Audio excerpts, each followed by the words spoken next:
This is BASEHITBALL4.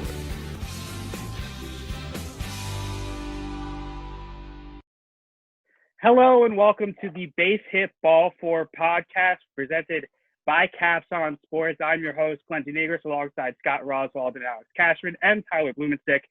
This show started as a radio show on WMTX at Monmouth University, and after about a year off doing some adult things, we decided, especially in this quarantine where nobody else is doing anything, to start off a baseball podcast. So we're so excited to get that going.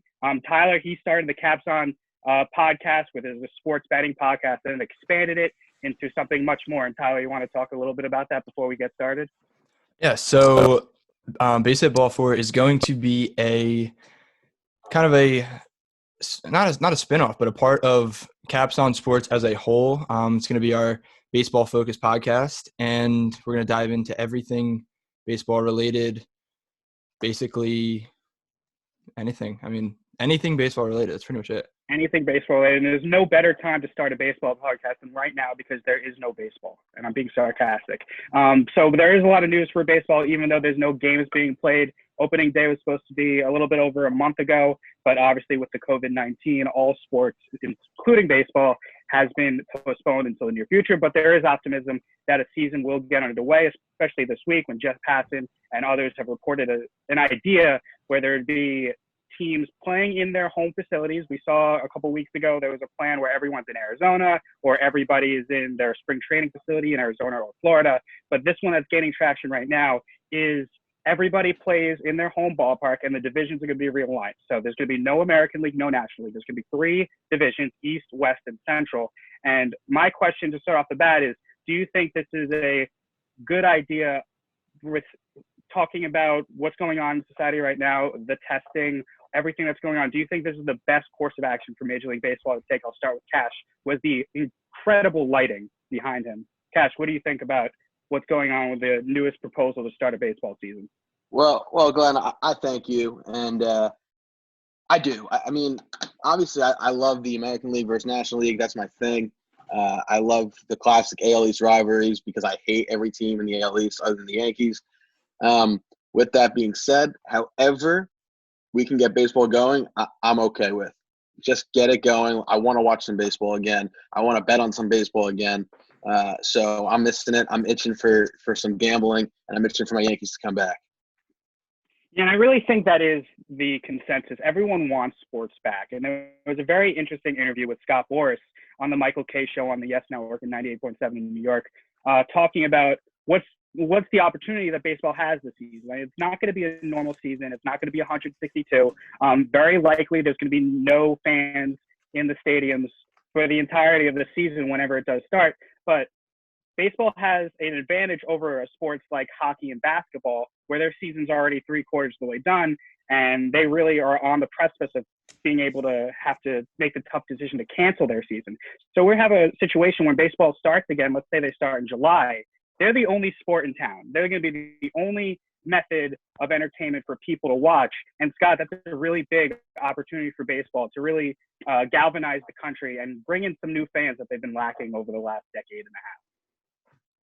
Yeah, of course. I mean, you always talk about and hear about how baseball, isn't the most popular sport anymore with people, just because the games are too long. But I think if we get to a point, where it is the only thing on television, people aren't going to care. They're just going to care that they can watch a live sporting event, consume something, have something to bet on for those people that are, big into the sports gambling scene, something to talk about on social media, which would be huge. I know I was supposed to be at the Phillies-Rockies game tonight, taking in a game, missed out. We had, some season tickets for the Phillies this year, missing out on games, which is tough. It's unfortunate. But, I totally agree with Cash. Just to get baseball back in any capacity will be important to just society in general because, sports is so big for us these days. And Tyler, obviously you're big on sports betting. Baseball, with everything, as we said, it's going to be the only sport in town when it does start, if it does start. it's a big opportunity for them, as Scott was talking about, to drive in a lot of money, because there's a lot of people going to be at home, nothing to do. And especially with sports betting, the legalization of it in New Jersey and trying to get it throughout the country, it's a big opportunity for gambling in the sport of baseball. Yeah, exactly. And so on the Michael Kay show today, Scott Boras got on and basically gave a whole rundown of kind of the plan, because he's intertwined with every single one of these players as their agent and just as a prominent baseball figure in general. And I believe Don LaGreca asked him kind of about the economics and like how that is going to work out, like from the business aspect of it. And he said, he's like, you saw with the NFL draft that viewership was at an all-time high, broke records, pretty much all of that. And baseball is going to be much of the same. It's to the point where people are getting sick of watching the same reruns over and over and over and over again, to the point where there's people just want that new, fresh game. They want action. They want victory. They want something to happen. They just want something new to talk about. And watching these old games is just not going to get it done. So in that aspect, I think that it's going to be good. And it's going to – like the viewership is going to be there. Like even if you're a baseball fan or not, like sports fan in general, I think this is going to draw. Yeah, it will draw, because we saw the few sports things we've had in the last couple of weeks. The Last Dance on ESPN is getting huge ratings. And this is a documentary that's talking about things that happened 21 years ago. And the NFL draft, which is not a live sport per se, also did a big number on ESPN. So I'm going to open the forum here. The country is salmonizing for something to watch, and baseball is going to do that. And we had this big debate a couple of days ago in our group chat about the popularity of baseball and where they need to get more people. They're doing a lot of things that are better. They're being proactive with the MLB The Show Players League that's been going on the last few weeks. So open forum now. Anyone who wants to jump in, go ahead. What's the number one thing that baseball needs to do with this opportunity, with this, I guess, test season where they can do a little bit different than what they've done in the past? What do you think the number one thing they need to do to get more attention? I'm going to start with this because, like you guys are saying, like we're all saying, like everyone in the country saying that they want live sports. Live sports is a must-have at this point in time, especially with everyone being at home for the last 6 weeks, staring at their ceilings. I think that MLB has a very unique opportunity to finally open up its eyes a little bit to 2020.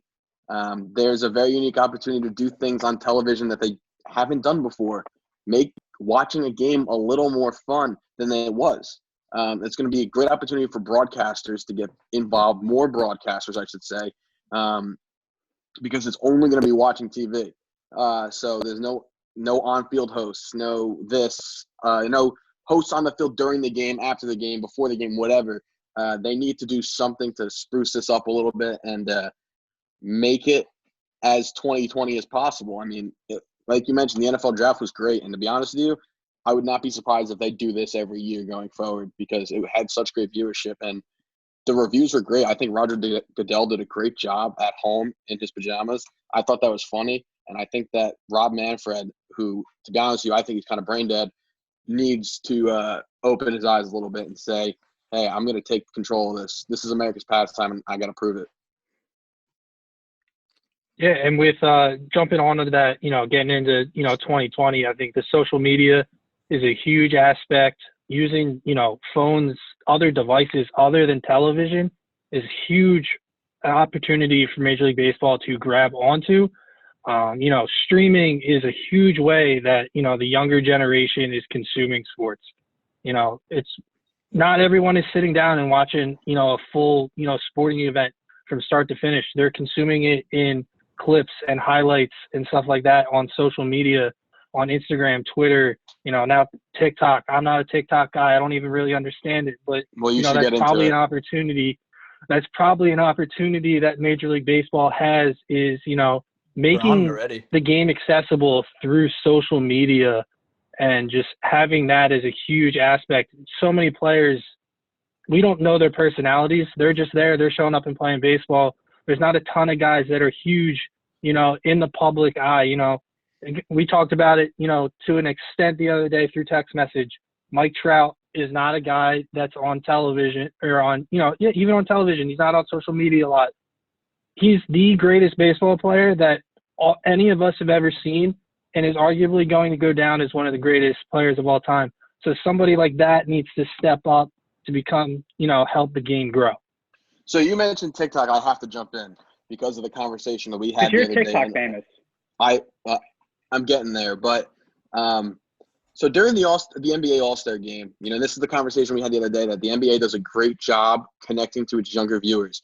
NBA All-Star game, I personally was not a fan of this. I thought it was a little weird, but during the weekend they had like the big TikTok stars on the court with the players making videos. I personally thought it was a little weird. Like I said, these girls are young. They're like 15 years old, dancing very provocatively. Okay, good word. Provocatively on the middle of an NBA court. It was weird, in my opinion, but the younger viewers loved it, and everyone, and the viewership on TikTok went crazy. And I just think that's, like I said, maybe us, that sounds stupid. If Rob Manfred says, hey, Charlie D'Amelio is going to come to MLB's opening day and dance on home plate, I don't know. But for us, it'd be like that. You sound ridiculous, but the younger crowd would get involved, and that's what we need. Little League is dying, and MLB needs to take care of that. And I think just for live action when it comes to sports, not talking about half-court dances before an All-Star game, I'm talking about during the game. There was something we saw when spring training was happening that I thought should be implemented immediately into regular season games, and that was miking up players. We saw it. Pete Alonso was great when he was mic'd up during a spring training game. They had Anthony Rizzo and Chris Bryant mic'd up for a Cubs game against the Angels. That was so much fun because, as Scott alluded to, we don't know anything about these baseball players. We know LeBron James. We know what he does. He has all these different shows, executive producer of all these different things. He has that barbershop show where he brings on teammates, opponents, rappers, all these things, show off their personality. You don't see that with baseball. They're kind of like, you go there, you play the game 9 innings, then you go home. And that's not interesting to the 12, 13, 14-year-old kid who would rather see LeBron James and his family with Bronny on TikTok or whatever, Jackson Mahomes and his brother and Patrick Mahomes. Those guys are just, they do a better job, the other sports, of reaching out past the game itself. They are really ambassadors for their sport, even though they're not necessarily, they're doing their sport 24/7. They're showing off their personalities and they're bringing people in. They see them on TikTok and they're like, oh, I'm going to watch their game. Baseball really doesn't do that. And baseball is a very unique sport compared to football, basketball, and hockey because there's a lot of downtime. And there's a lot of times where I'm like, oh my God, watching the Yes Network, how many times might I hear Michael Kay and Paul Neal talk about the same stories from 1997? So if you mic up players like a Brett Gardner or an Aaron Judge, and you get them at first base interacting with the umpire, with the first baseman, if they're at second base, the shortstop and the second baseman, that's something that could be really interesting, especially in this kind of a unique season in 2020 where there's going to be no fans. Things are going to be different. The division's going to be different. So baseball, why not mic players up for regular season? I know Ty, he kind of thinks a little differently. He's not really big on miking players during regular season games that count, but I think it's a great idea. It really could show off the personality of the players. I'm trying to test out my glasses situation here. I don't mean to break, but I have a ring light right in my face, and it's like making my eyes water. So we need to figure this out. This is kind of better. No, but to your point, so after we had that conversation the other day, I thought about it a little bit and kind of, I'm going to backtrack my stance on it because I'm more in agreement with you guys to the point where I think that that's never happened before, by the way. That's why I did the crazy lights. But continue. What's never happened? Me backtracking? Yeah. I've done it before. I can admit it. Rare. It's rare. No, but so I interviewed Jeremy Frank for the Caps On podcast, and we had a little bit of a discussion about this. And as I listened to the podcast back, I was hearing his points, and he was making some good statements on the fact that spring training, they did that, and we got good viewership. But he was making a point where you don't even need to kind of lay into the conversation between players on the field. You can just literally have the sounds of the game and just like the little chatter and stuff like that. Nothing meaningful, nothing game driven, but just sound, just other stuff like that. And even getting announcers in the booth like John Boy or somebody like Jeremy who really breaks down the analytics of the game, these are just little things that can really improve and just give the different type of baseball fans something to look for and something to keep coming back for every single time they want to watch baseball. Yeah, I think that's a good idea. And Scott, you would like to see in the dugout in between innings, kind of like how the NBA does it during their national broadcast games when they're at the bench, the head coach is mic'd up talking about the play that they're going to run. You'd like to see, if you're watching a Phillies game, Joe Girardi talk with his coaches, or Joe Girardi talking to Bryce Harper in the dugout about what the plan is, what the scouting report is on a certain relief pitcher that's coming in. Yeah, of course. I have no problem, with it being in between innings in the dugout, just having them, mic'd for where they can go back and, play a clip of, a ball being ripped into the gap and a guy, talking it up while he's, running and after he gets to the base. They do it during the All-Star game where, like, Joe Buck talks to a guy live during the inning. I think that's fine for an All-Star game, but on a day-to-day basis, like a live conversation in-game would bother me. But I think, absolutely right, having them just, so we can get those quality, sound bites to play back later a little bit during the game, to see what's happening. You see it all the time, NBA's coming out of a commercial break, coming into the fourth quarter, and we see, Steve Kerr, talking about, what the game plan is for the Warriors, going into this fourth quarter. It is a good opportunity, and you're saying, with Girardi and, Bryce Harper, Harper's a guy where he is a personality for baseball. He's not, people have their opinions about him, whether or not he's, worth what he is, but he's an entertaining baseball player. He is, a guy that will go into, and be the face of Major League Baseball. And, people probably do want to hear from him more. I know I would love it because I love him as a player and I love that he's on my team. So, yeah, if, that was an opportunity that, Major League Baseball could take on, that's definitely something that they should do. I actually disagree with the idea of not having a Joe Buck interview style during a game. I think it'd be really cool if Christian Yelich hits a home run after a 10-pitch at-bat in the bottom of the eighth, comes out to the right field in the top half of the ninth, and he immediately gets interviewed, breaking down the at-bat that he just had 5 minutes ago. Yeah, I'm going to stop you rather there. Rather than waiting 40 minutes No. to hear him in Now we're the press turning conference at the end of the game. No, That- now that's it the turns fine into the line. XFL. That turns into the Yeah. XFL. We don't need that because then what's going to stop them from interviewing him bases loaded and he strikes out like that? We don't need that. Yeah, and and this is where even I'm late going in to a agree with game. Tyler. I think during the game is too much. Let the guys focus on the game. But, same thing as basketball. Put it on them. Maybe by the seventh inning you got some hot takes from these guys or hot mics, whatever, from these guys that you could use. But not during the game talking live back and forth with Michael Kay. I don't need Aaron Judge, head in La La Land because he's trying to tell Michael Kay what was going through his mind the last at bat. Focus on the game now. And, at the end of the day, their job is, yes, to play baseball first, but it's entertainment second. So that's why I don't mind putting the mics on these guys. And by the time, like I said, towards the end of the game, you have some clips. But during the game, that's a no from me, dog. Can we dive into that a little bit? Because I think that's a really interesting topic. The fine line between they're here to play baseball and they're here to be entertainers. So where I stand on this is their contract is purely there to play baseball at the highest level possible. Because they do that, they are seen as entertainers to the common people like us.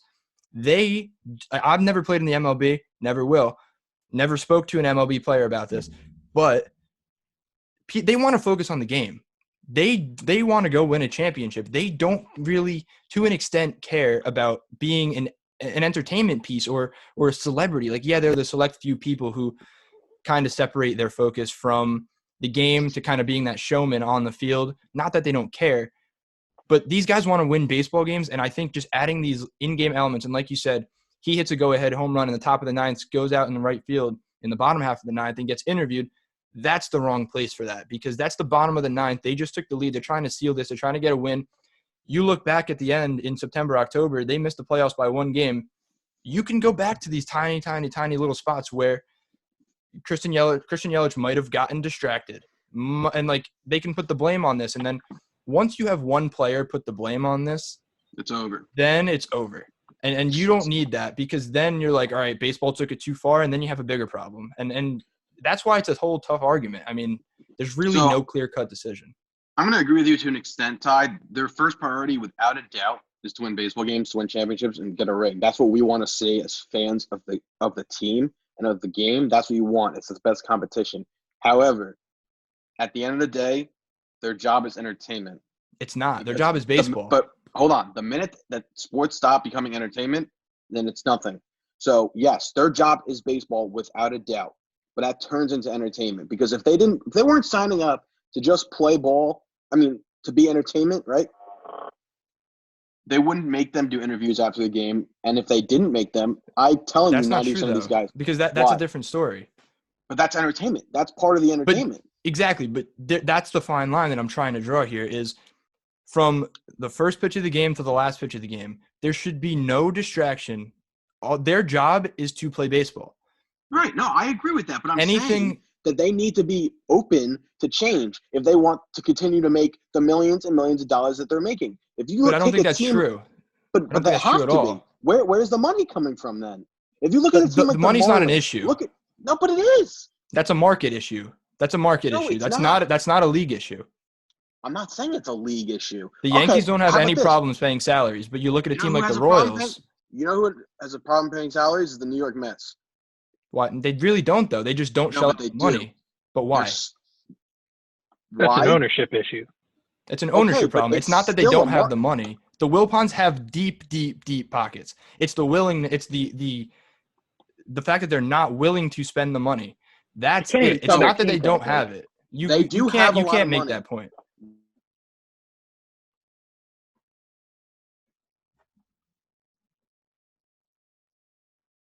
Every year, they are losing money as a franchise. The Wilpons have money, yes, but that's because they're wealthy people. But the Mets are losing money every year, which is why they. No, I don't know for sure that a New York market team is losing money. I don't think they're losing money. I'm telling you, they're not losing money. They don't have a negative bottom line. They don't do it. It's not. They don't. I'm sorry, they don't. And we shouldn't be claiming that, because it's not true. No baseball team is losing money. No major league baseball team. The Marlins are losing money every year. I still don't buy that. I know that for a fact. There was an interview when Jeter bought the team, and he said that, or maybe a year after he bought the team, and he said, we have been losing money every year, and that's why we needed to trade Stanton. They are in the red every year. That's one team in a bad market for baseball. Well, why are they in a bad market? It's Florida. Florida's a vacation state. How many people living in Miami do you have that are diehard Marlins fans living there year-round? Because you know why? It's not entertaining. In the summer, though, no, people are down there, but you're not going to buy season tickets when you're only there for vacation or to live there for the summer or the winter, rather. There are plenty of people who live in Miami full-time. Exactly, but it's not a market like New York or L.A. I'm not comparing it to New York or L.A. But if you look at a team like the Royals, they're making money. They were just in a World Series a few years ago. But they're still considered a small market team. I'm not saying they're not. But you look at Miami, you can't use that argument that it's a bad spot because the Heat draw well. But the people that do live there in the winter. They come back home for the summer when summer is warm. And Miami's mostly a vacation spot, I would say. Like, yes, they do have a population, but when you're looking for a fan base, you need loyal people. Like, I would say that a team like Milwaukee, who's in the middle of the North up there, like they have people from Milwaukee that are living in Milwaukee full time that are diehard Brewers fans, and they're entertaining to watch. But you're talking about this year though. Even in years past, they have fans that are showing up to their games. Yeah, in years past they've been bad, but the entertainment aspect is still there. They've had athletes on that team. Fine, but we're talking about a matter of money here and filling a stadium. In terms of profitability. But at the end of the day, a huge part. Go ahead, Cash. At the end of the day, it's entertaining. Now you go. And I was going to say, a huge population of South Florida was against that former ownership group because they took a whole lot of taxpayer money to build that stadium, and they were not pleased for that to happen. So I think a lot of people got turned off by that ownership group. Now it's owned by Jeter. he's had to completely, rebuild that franchise and start from scratch. You know what? Maybe in the future, they have a chance, but we don't know. There's a whole combination of things. But, one of the things you've been talking about a lot is entertainment and that line. All four of us watched the World Baseball Classic in 2017. When those players are out there representing their country, they were having so much fun playing the game of baseball and just having fun. And that was so entertaining to me. But the Major League Baseball has this such old school mentality where there's all these rules, unwritten rules that, if a player, pimps a home run or a pitcher gets excited after a strikeout, it automatically means that we have to go fight each other. Like, why can't baseball players I want to make a point on that. Just get over it and just play for fun, and that's the entertainment. I want to make a point on that because I agree. Scott, let me agree with you here. Last year in the playoffs, Ronald Acuna pimped a home run in the bottom of the ninth inning. The Braves were down, I want to say 5 runs in the ninth inning. He came back and he brought him to within 1 with a 3-run shot, and he pimped a home run. And whoever was pitching for the Cardinals, I want to say it was Michael Wacha. And I could be wrong on that, but I want to say it was Michael Wacha. He absolutely went off on It was Carlos Martinez. Thank you. Carlos Martinez, Yeah. He went crazy, and he's like, you don't disrespect me. I'm a veteran in this league. You're too young to be doing that. I'm sorry. I'm going to disagree wholeheartedly, okay? He hits a home run of that magnitude. If I hit that home run, if they let me ride a freaking horse around the bases, I would have rode a horse around the bases. I would have went crazy. I would have run around with my pants off. I don't care. He was excited. He's allowed to be excited. He's a 21-year-old kid who just a huge home run, possibly saving their season. They ended up losing. But possibly saving their season, and you're going to complain? You little bitch. Get off the mound. Yeah. And that's – go ahead, Glenn. And the same thing happened in the World Series with Bregman and Soto trading home runs and carrying the bat all the way to first base until they reached first base. That's something you never see before. The old adage is you just drop the bat, put your head down, run around the bases. That's not the way it is anymore. And we see it a lot in the NFL. We see the touchdown dances. We see the benches go crazy after a dunk in the NBA. Baseball needs something like that. So if it's a home run, if it's pimping it, running around with the bat the entire way around the diamond, then so be it. I think that's a little for far. baseball. What, take the whole bat around? Yeah. Well, yeah, that might be a little too far, but because you could use it as a weapon at some point. But there needs to be some more fun in baseball than there has been in the last decade and a half. It's kind of like baseball is kind of like a decade behind all the other sports in terms of make baseball fun again. What's acceptable and what's not acceptable. Yeah, I used to be really against that, to be completely honest. Like, I used to be very straight-edged. Baseball should be played very traditionally. But now that the conversation has opened up to the point where they're trying to find ways to expand the game, I feel like because I'm against that mic up the player during the game, I'm more open to finding other ways to improve the game. And with social media being the way it is today, and I feel like I bring every point back to social media because it's just that much of a prominent thing in our society today. Because, like you said, Acuna does that bat flip. That is on Twitter within seconds. People need to see that. Like, if you're not watching the game, but you happen to be scrolling Twitter, you'll see that. And like that's what'll bring people to the game. And I completely agree on that because there's really no consequence with that other than hurting someone's feelings. And there's so much more of an upside to flipping your bat than there is a downside. And there's really just nothing wrong with it. And I think that definitely has a place in baseball today. Yeah, I would absolutely agree. Like, I mean, obviously, if, Acuna hits that home run and he points and stares at, Carlos Martinez, yeah, Martinez probably has a right to get upset. But if it's a situation where Acuna hits that bomb, he turns to his bench, flips his bat, and, celebrates with his teammates, there is zero purpose for a pitcher to then walk off the mound and stalk him around the bases and yell at him. Like, you see it all the time. Madison Bumgarner is a huge proponent of that. We saw the Max Muncy home run from last year where he hit it into the bay in San Francisco. Bumgarner throws a hissy fit. And after the game, Max Muncy says, if you don't like it, then go fish it out of the ocean. True. That there was zero reason for Bumgarner to get angry in that situation because Muncy hit a home run and kind of watched it a little bit. Like, Exactly. admire your work. Like, an artist will paint something and they admire what they did. You know, a musician will write a song and they admire what they did. A baseball player hits a home run 500 feet and they just have to put their head down and act like they've been there before. Let them have some fun. And it's That's kind true. of a double standard, guys, with pitching and hitting. If there's a huge strikeout, we've seen it. Every pitcher's done it. We've seen, fresh off my mind when I was a kid, I remember Jobber Chamberlain twirling off the mound and doing this dramatic fist bump. That's okay, but hitting a home run isn't. Well, that's kind of a double but when standard. Jabba first started doing that, it was not okay. It was a huge deal. It was. And he was like kind of one of the first ones to do it. But when as he the last 10, 15 years have gone on since we first saw Jabba do it, it's been a lot more common and accessible, I feel, for a pitcher doing and that since after a strikeout.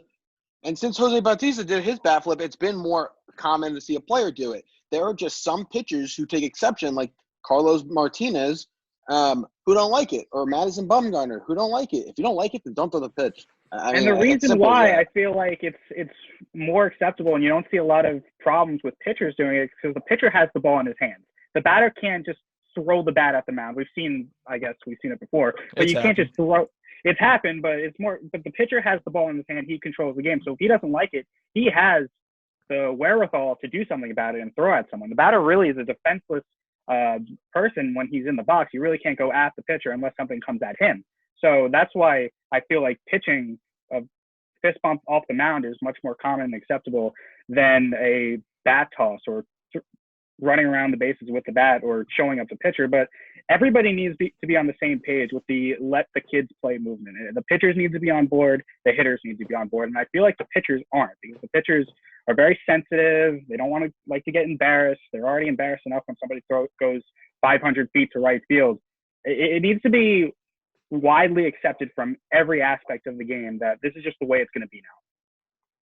Yeah, I mean, and there's a fine line between celebrating and showing your emotion and then disrespect, kind of like what Cash was saying before with Acuna. Like, say he pointed at Carlos Martinez and kind of just like gave him like one of these, like that's like not okay. But if you just flip your bat, turn to your team, get them pumped, which could impact the rest of the game for your team, there's nothing wrong with that. Like, there's absolutely. But going back to the entertainment aspect, wouldn't a little disrespect and animosity be welcomed in sports? I mean, we see it all the time. Everyone's buddy-buddy. One of the most iconic things in sports is that famous or infamous AI step over or whatever it was in the finals in 2001. I mean, that's disrespectful. Series. That's disrespectful, but that's cool, and that's been replayed. It's legendary. The most memorable thing of that NBA Finals was the step over that AI did. We saw it years later when Odell Beckham stepped over Josh Norman after a big touchdown. Disrespect like that, while it's what it is, not respectful, it's fun, and that's something kids and it's fun when a legend. It's fun when a legend like AI does it. That's okay. Exactly, because that's his persona. Everybody flocks to the TV when there's a bench clearing brawl in baseball. I mean, I'm not advocating for that to happen every game, but there needs to be some animosity. Everyone's so buddy-buddy now in sports. Everybody knows each other. Everybody follows each other on Instagram. Everybody goes on vacation with each other in the off season. I want to see a little bit more animosity between players.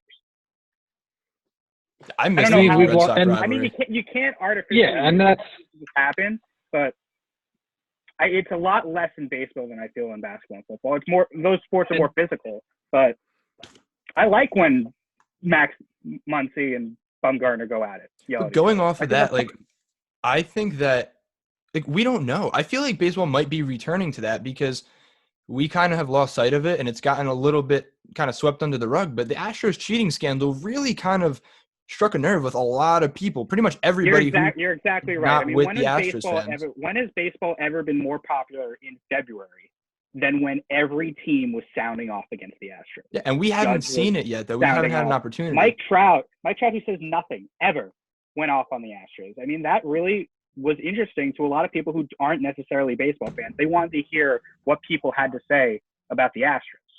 So that level of hatred's never good, but in terms of things like this, maybe a little hatred is welcome in the sport. Yeah, it's such a technical, like finesse-driven game to the point where hitting a baseball is the hardest thing to do in sports. And if you can square up, like back to the Muncy and Bumgarner point, if you can square up Madison Bumgarner, one of the best pitchers in the game, and take him into McCovey's Cove, which is a legendary thing in itself, that is like a massive like movie moment. Like you should be able to put that on display. I absolutely agree. I mean, I think continuing off of the, animosity for each other, we've lost those rivalries because these guys come up together, I mean, AAU culture for basketball, everybody's buddy, club baseball, people are friends with each other. They know each other. They've grown up with each other. Yankees, Red Sox, nowhere close to being what that rivalry was back in the early 2000s when, Jeter, A-Rod going up against Ortiz and Ramirez.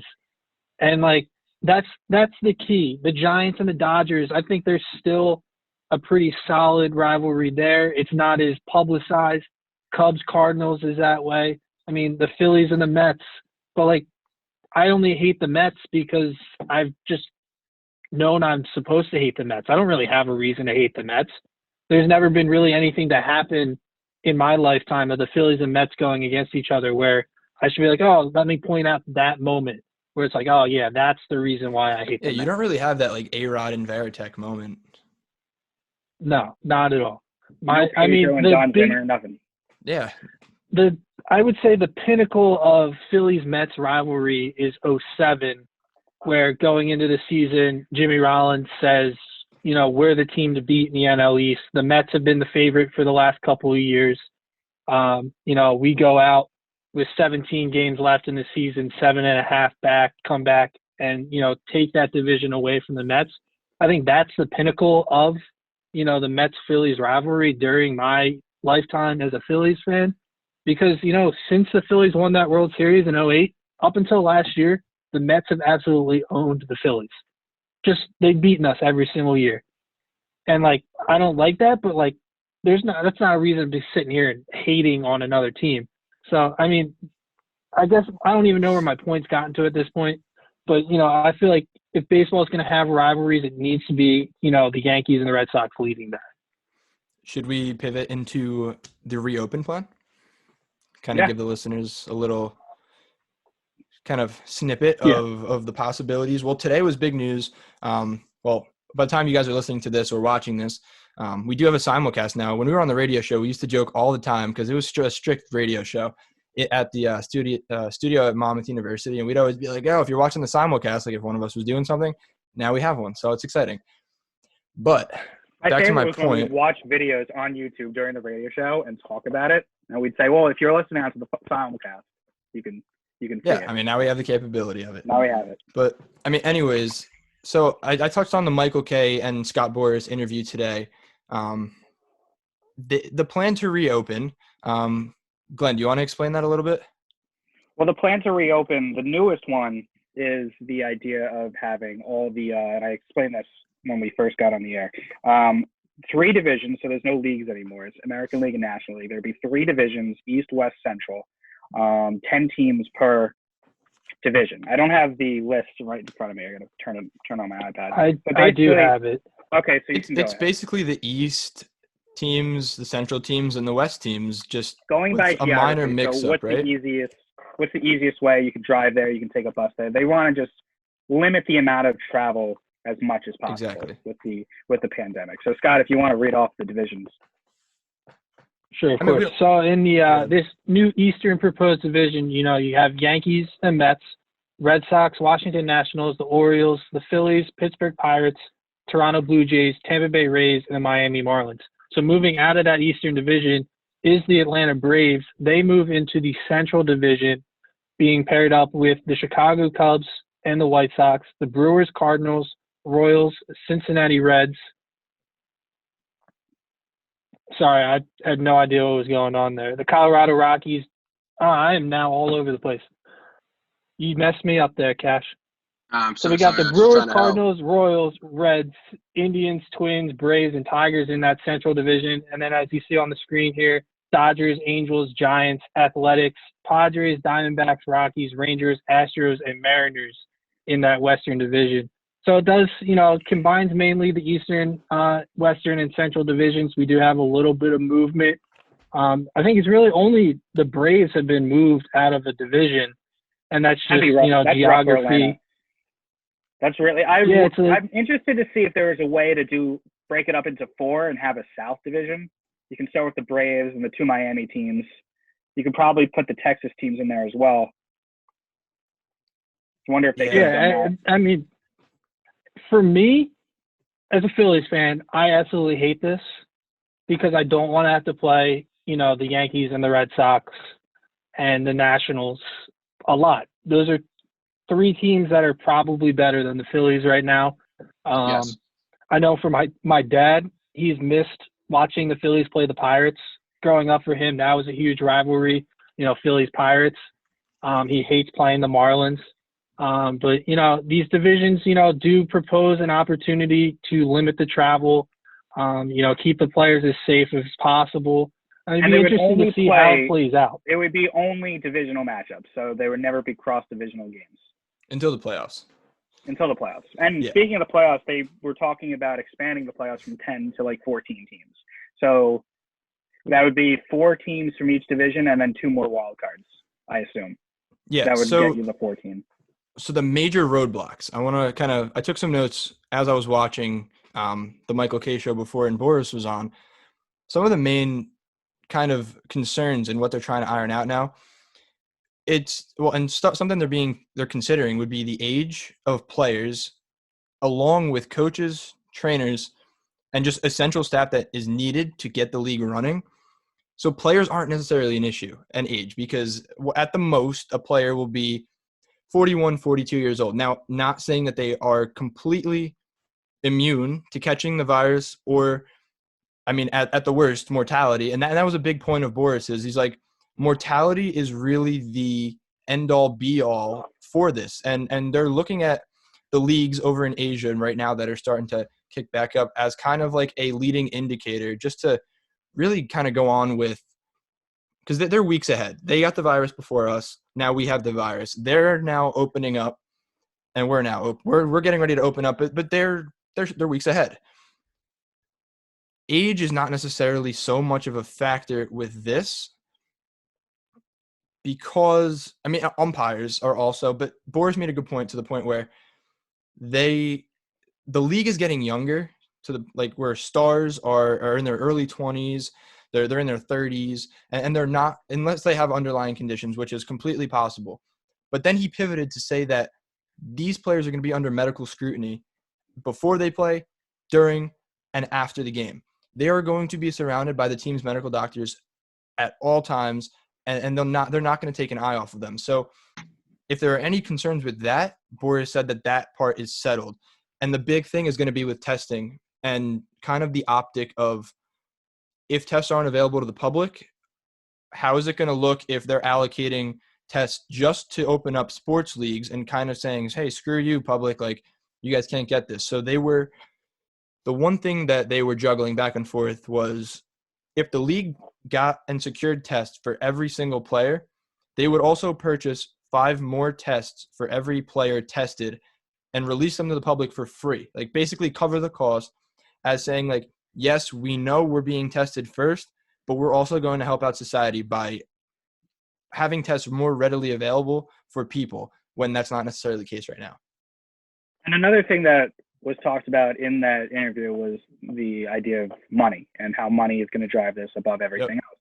There's a lot of teams that rely on gate, on their revenue from ticket sales. The Yankees, the Mets, the Phillies, the Red Sox, they don't have that problem. They have lucrative TV contracts and their merchandise sales and everything in between is through the roof. They'll never have to worry about dollars. But you get a team like the Kansas City Royals, the Oakland Athletics, the Tampa Bay Rays. They rely on the gate. In terms of the Rays, it might not be a lot of gate, but it's gate nonetheless. And without that revenue, they might just not see a point of playing because they just don't have the resources to pay the players. And that brings up the other argument is, how are these players going to get paid? Are they going to get paid 100 cents to the dollar, or are they going to have to take a pay cut? So they already took a 30 to 50% pay cut, I believe. But Boris said that was under the impression that a 162 game season was going to happen. Now, obviously, that's not even in the realm of possibility right now. I mean, it is, but it's not likely. And he said, he's like, if that prearranged agreement between the Players Association, the umpires, and the league is no longer valid, they're going to rip it up and they're going to come up with a new argument and a new contract. So, yeah, I mean, it's going to be interesting to see how that plays out. At the end of It's the day, really dangerous. And Cash, give me 1 second. It's really dangerous because players are going to want to get paid regardless, and they're not going to be willing to take a pay cut for billion-dollar owners. And it could be very, very, very scary if there gets into a bidding war between the Players Association and baseball. at the end of the day, these guys want to play more than anything right now, and I think that they'll be disagree. willing to. I I think they'll be disagree. I willing think to they're take a going to pay want to cut. get paid. I mean, you saw it in 1994. There's a strike. Baseball's no stranger to work stoppages. And it'd be sad if it was because of this pandemic and about money. But at the end of the day, players are going to want to make the money. They're going to want to feed their families. They signed these mega contracts They're going to want to feed their families. for a reason. They can't afford to feed their families. Feed their families. We're not You know what I mean? It's expression. Cash, but we're not talking about the Mike Trouts and the Bryce Harpers of the world. We're talking about the guys that are on league And what do you minimum do with the minor contracts leagues too? who are used to getting $550,000 a year. Now at a 50% pay cut, that is a significant cut. Like, not that $250,000 a year can't. Are you guys still there? I feel like I'm being cut in and out right now. All right, hold Guys hear on. that? All right, start again. Significant. So these guys are used to making, say let's take a league minimum player, for example. These guys are used to making like $550,000 to $600,000 a year. They're living under that salary, and they're comfortable with that. Their bills are set up. Their mortgage is set up to have that covered. It's not even just saying that at $300,000, assuming a 50% pay cut, that they can't put food on the table, because they can. But the bills aren't getting cut by 30 to 50%. So it's just the fact that their means are so adjusted that arguably that is a bigger hit to one of those players than it is to the common person taking a 30 to 50% pay cut. I mean, we brought up Trout's name a couple times. I see what you're saying, and I'm not disagreeing with you, but what I'm going to say is now, I guess, towards the players, is that everybody's struggling. There are very few people on this planet right now who just don't really care that this is going on money-wise. Everybody's struggling. Most of this group chat got laid off. Podcast got laid off. Everyone's struggling.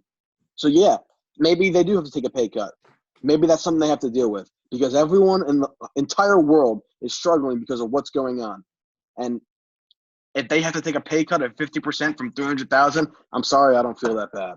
I get that they're used to living in a certain way. I totally get it, and I'm not disagreeing with that. But what I'm saying is they need to make an adjustment along with everybody else if they want to continue to get paid. Because I'm telling you something right now, there are a lot of players in minor league baseball who would play for free if these guys just don't want to play. It's true, but I don't think it's necessarily even a money aspect. I think it's more so the fact that these players are more concerned about the health risks. No, Yeah, I think they are considering Is it really worth the pay cut if they're going to go out and they're going to go, whether this is a season where they play at their home stadiums or they have to get shipped to Arizona and live there for 4 months away from their families? Is that pay cut, not even for the mega contract guys, but for the average player and the average salary, is it worth it for them to upstart their lives, move to Arizona in a bubble for 3 to 4 months and play and not be with their family? I have a question. If the MLB decides to do this and it's not worth it for them, then what do? And there's no season. No, then those guys just don't play. Because I'm telling you right now, and I'm not saying this because I want to see baseball back. I'm not saying it because I'm biased. I'm saying this pure money-wise. Major League Baseball isn't going to stop a season for the lower-level guys who are not getting paid. They're going to say, fine, we're going to bring up guys in minor league baseball who are willing to take that money, who are willing to take that chance. It's not true. I don't agree. This is too much of a risk for MLB to say we're going to just skip the whole season. There's no way they're going to do that. It's not a risk. Health is the most important factor in this entire thing. It's not. The economics every time you hear about this reopening process, the economics is the last thing that you hear. It's the last bullet point on the page. Everything is, but it's also health, really important. Logistics, the safety of players, and then the economics of it, which is really awesome to see, to be completely honest with you, because you see these major sports leagues that are so driven on bringing in these massive, exorbitant amount of monies. But now where the country really has to come together, you're seeing where they're putting health first. And I really think if this isn't possible, they will cancel. Like today, we saw the NBA canceled the draft and the combine. They pushed it back.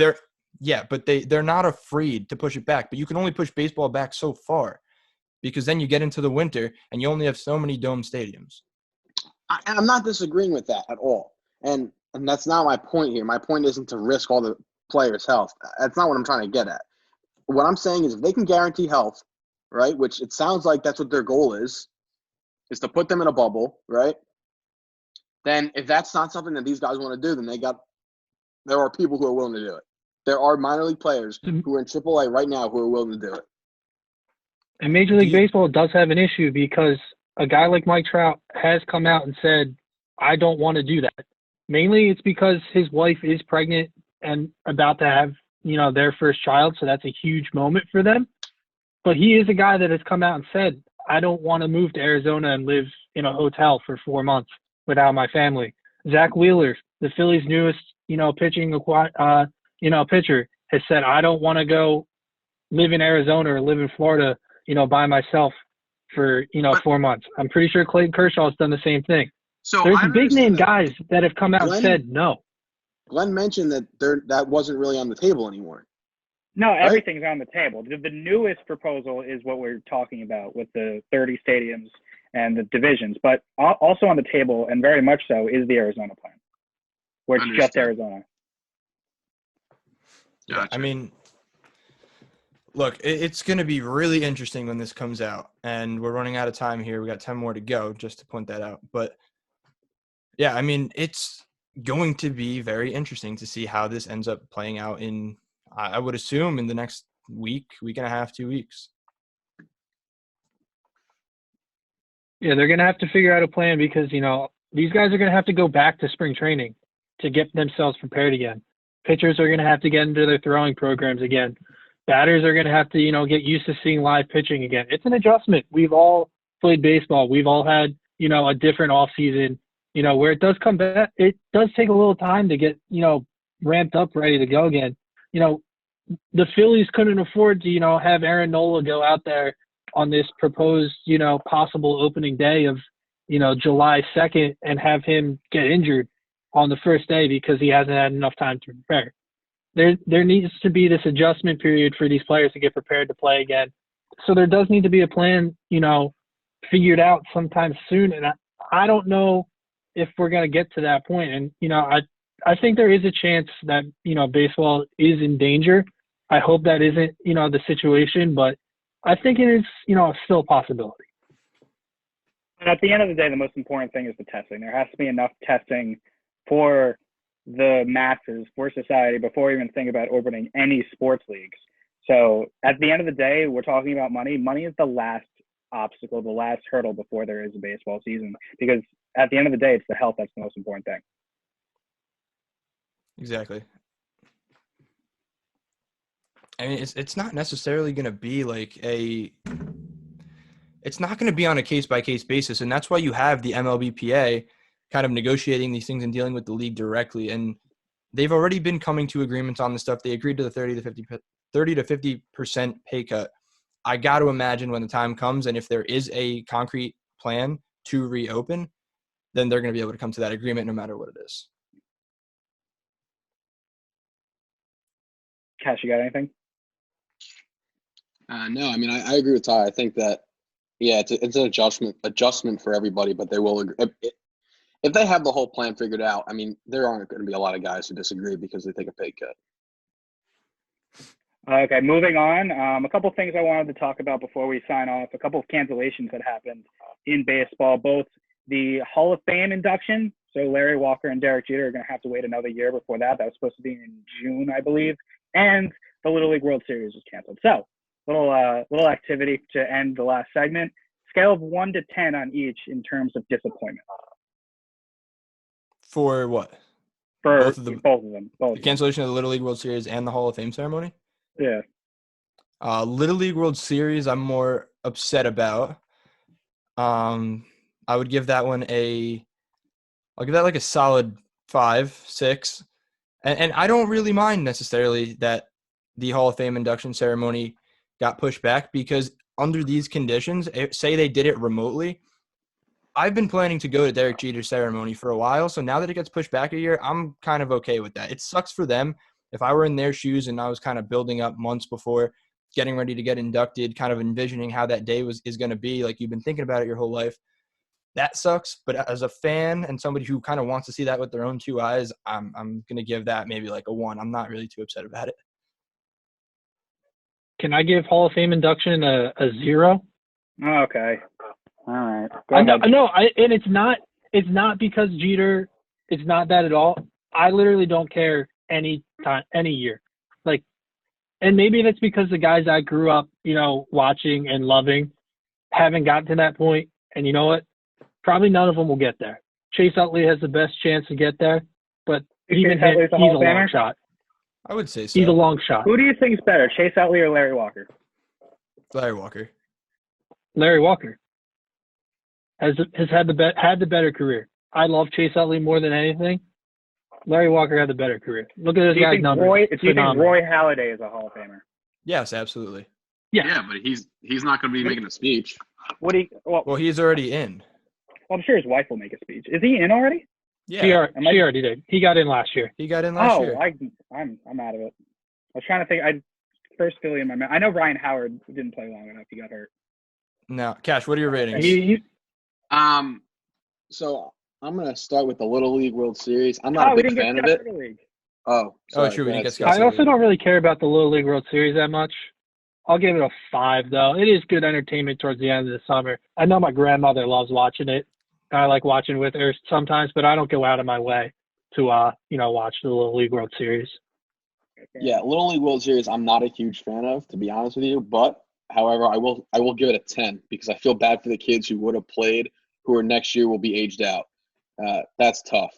That's tough, and that's not something they'll get back. And that's tough for the College World Series and all the high school seniors as well. Right. Yeah, so that's tough. So I give that a 10. And Hall of Fame, hot take, I hate it. I hate it. You like the NFL Hall of Fame? No. I just simply don't care. I've watched one Hall of Fame speech, and that was MLB-wise, and that was Mariano. That was the first one I ever watched. The next one I'll ever watch is Jeter, and I don't know. Maybe the next one I watch is Glaber. Like, I don't know. I just damn right. I'm going to be at the Glaber one. I'll be like 45 years old, but I'll be at the Glaber ceremony. I truly just don't care. I mean, I watched the Strahan one when he got inducted, but I would have watched and cried at the Kobe one when he would have gotten inducted. But to me, it's part of the past, and I don't care. And maybe that's just me being cruel, but. Right. I am happy that Jeter will be able to give a speech in person next year, which I will watch. But all right, quickly for me, obviously it's a 10 for the Hall of Fame for me because I was so amped for Jeter because obviously Jeter's my guy. And for the Little League World Series, I was going to go like 3 or 2 because I'm not a big Little League World Series guy. But Cass, you actually changed my mind because now I feel bad for the kids who don't get that chance. And it was a really cool chance. My brother got pretty far in that tournament. He hit a home run, didn't he? He hit a home run on ESPN. That was a fun experience. He hit a home run on ESPN. So, what did you do on ESPN? I held up a sign that said "Go Nick." So I do feel bad for the kids. So I'll bump it up to a 6, from a 3 to a 6 for the kids only. But other than that, I'm really not into the Little League World Series because I'd rather just watch professional baseball. So that'll just about do it for the first installment of the Base Hit Ball 4 podcast presented by Caps on Sports. You can follow us on Twitter at BaseHitBall4 with that _. For Scott Roswald, Alex Cashman, and Tyler Blumenstick, I'm Glenn Zegers, and we'll see you next week.